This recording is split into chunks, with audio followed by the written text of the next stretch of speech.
Hey, welcome back, welcome back. Pupunta naman kami ngayon sa Benguet kung saan nandoon ang highest point. Nagsimula nga pala kami dito halos alas 10 na. Syempre, malayo-layong lakbay na naman to kaya ganito yung oras ng pag-alis namin. Kaya pagsapit ng umaga, makikita natin yung mga sea of clouds. Dito, siniset ko na yung panel ni Husky from trip A to trip B. Baby pa lang si Husky dito kaya 746 pa lang yung total niya. Dito sa mapa, nirekta na natin papuntang highest point. Wala nang paligoy-ligoy pa. Para dire-diretso na yung biyahe at magpapapultang tayo ng sagad 15 liters. At eto na nga, calculating si Google Maps. 8 hours and 22 minutes.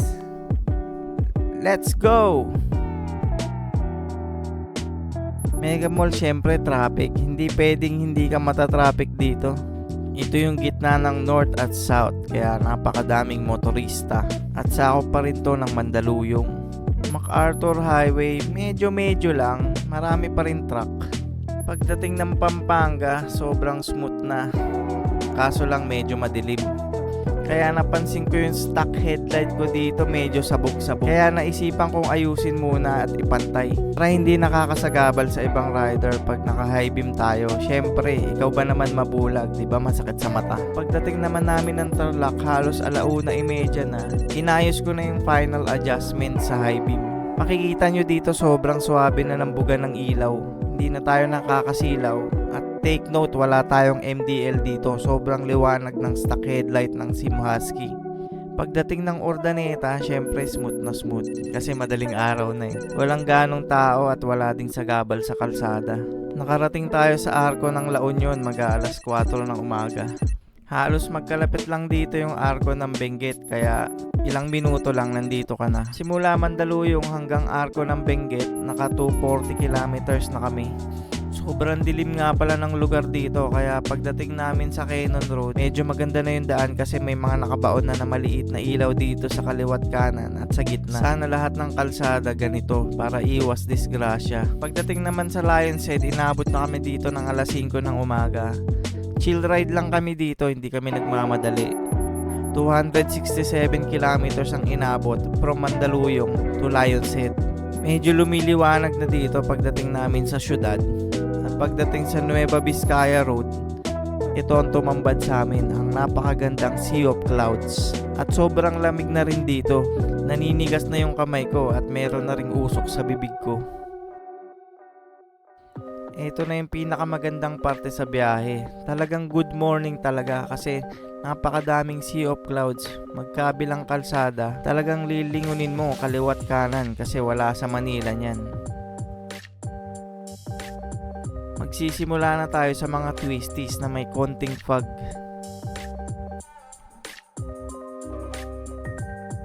Dito ko napansin kung gaano kaswabe yung handling ng motor na to. Sobrang swabe. Kahit isang beses hindi ako na-overshoot dito.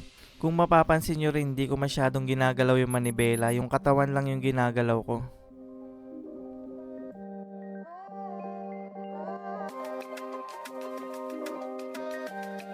Tumigil ako dito kasi napansin kong 300 kilometers na tayo.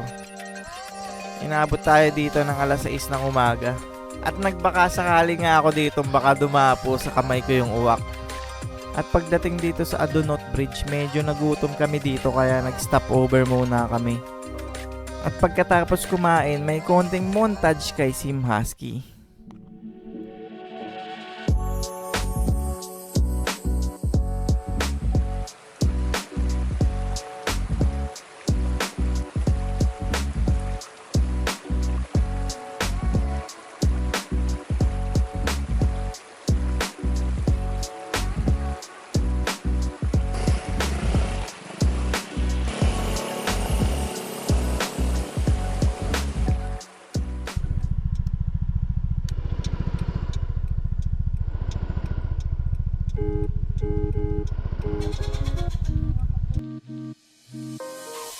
Tuloy ang biyahe sa napakagandang umaga.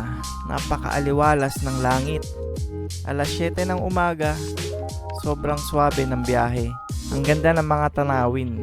Ito nga pala yung dating Aritao Road.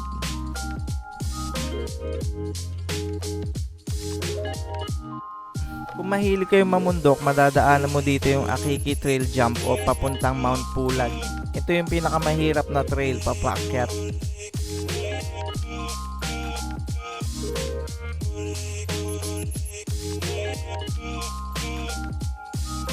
Pagdating mo dito sa Kabayan, sa kabila lang niya yung second highest point o yung dating highest point na pinupuntahan ng mga riders.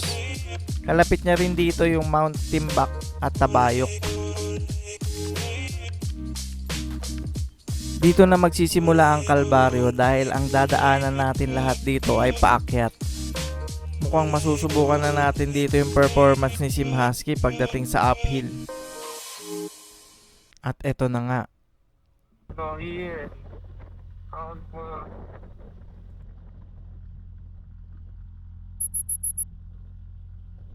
Ang taas! Oh my God!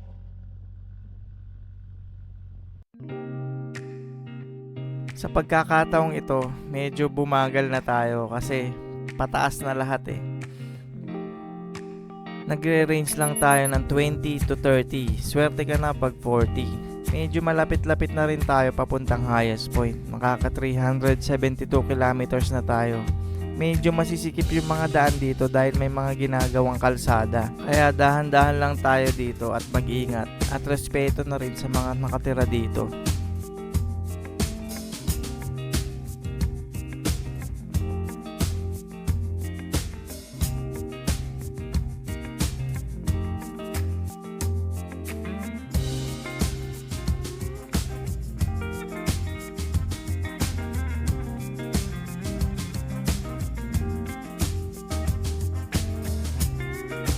Nagiging technical na yung mga daan dito kaya dahan-dahan pa rin tayo. At kung mapapansin nyo, makikitid na yung mga kalsada. Sobrang smooth ni Husky pagdating sa mga lubak. Parang kinikiliti ka lang. Hindi pa rin ako dito sumasabit kahit may angkas ako. Kaya mapapaisip ka na lang kung bakit hindi ka sumasabit kasi sobrang baba ng clearance nito. Ang nasa isip ko dahil slanted yung monoshock nito kaya hindi sumasayad. At dito nga makikita nyo, sinasakop na tayo ng mga ulap kahit wala namang bagyo. Dito nga pala yung daan papuntang Mount Timbak, Mount Tabayok at Mount Pulag. Alam na alam ko kasi yan kasi nakarating na ako sa mga bundok na yan. Marami na rin ako narating na mga bundok. Kung tutuusin, retired na ako dahil napuntahan ko na yung Mount Apo.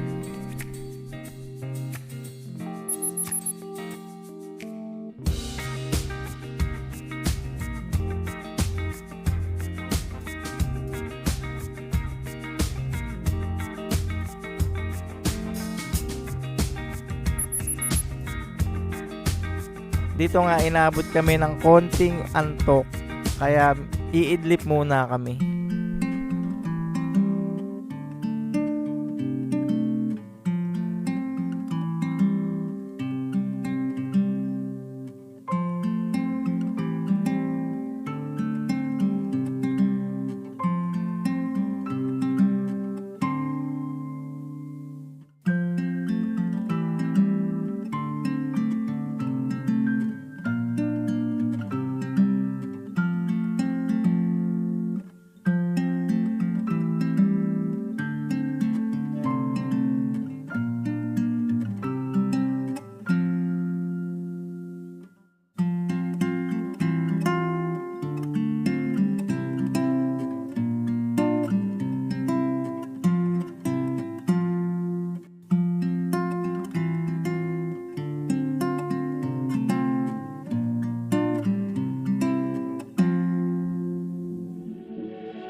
Tuloy ang biyahe dito sa walang katapusang daan.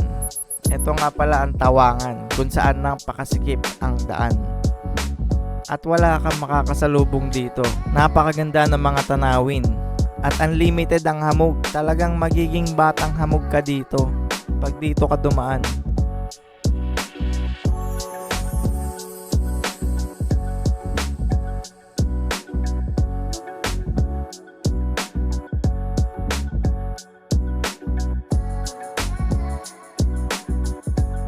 Malapit-lapit na tayo sa destinasyon at talagang sinusubukan tayo ng mga lubak dito.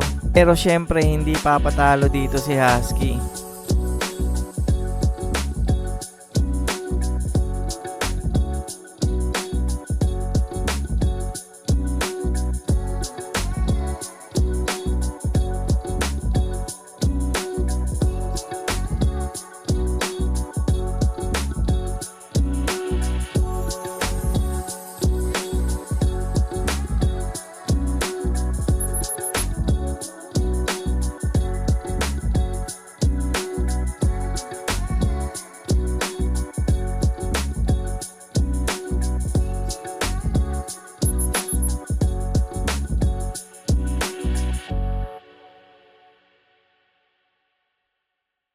400 kilometers. Nag-take off na yung low fuel.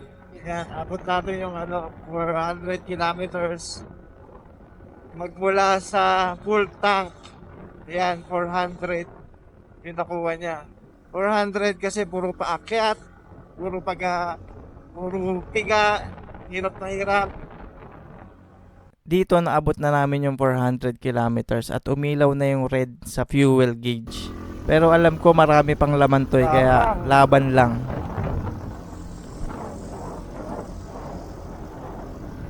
Lapang 28.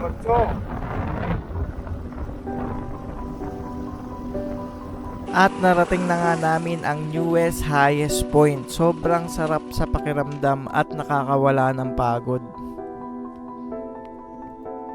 Nagsimula na rin dito umambon kaya hindi na rin ako nakapag-record ng video. Ito na rin yung araw na nagpaparamdam na paparating na si Bagyong Karina.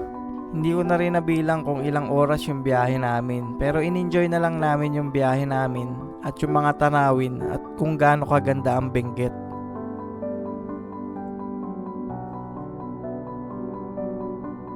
Kung susumahin, nagpagas ako ng 740 plus or 780, hindi ko na maalala.